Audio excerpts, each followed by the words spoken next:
Story is that the US-China deal seems to be done. It's pretty much at its final leg now.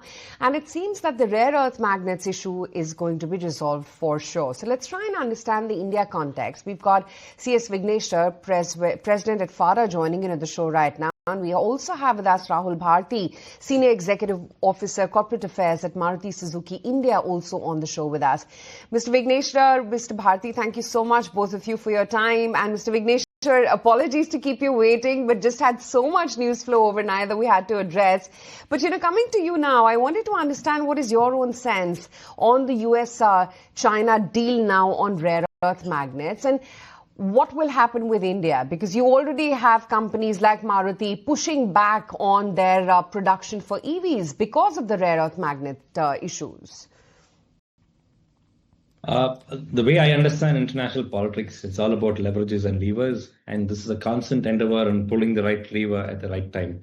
So I think the US and China have been able to do that, and they've been able to come to a compromise, a deal, and that's how most of the international relations exist. And even in case of an impasse, it's broken that way. So I hope the Indian government also is working with the Chinese government. I'm quite confident that the Indian government will be putting our interests, the Indian interests, at the forefront of the discussions.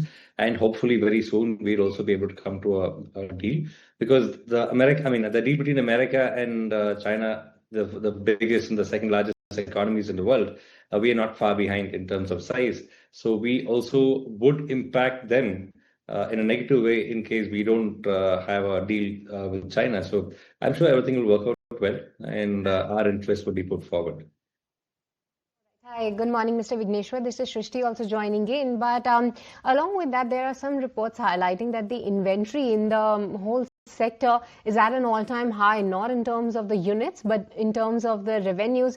Give us some sense that how do you see the inventory situation right now? And given this rare earth magnet issue, do you believe that it's sort of a blessing in disguise, wherein the companies are talking about a likely disruption in the production in the next couple of months? The companies that are now sitting on a good pile up, they can benefit?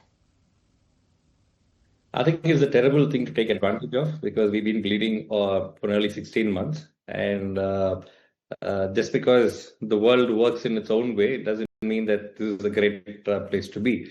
Because we, as dealers, we have lost a lot of money by sitting on very high stock levels for more than 16 months.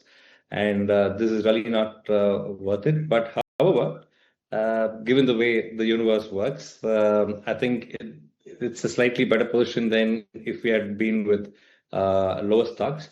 But I don't think this high stock situation should exist. It has existed for too long, and we've been bleeding for too long. So, yeah. Okay, Mr. Vigneshwar, point taken. Thanks so much for joining us this morning. And let's also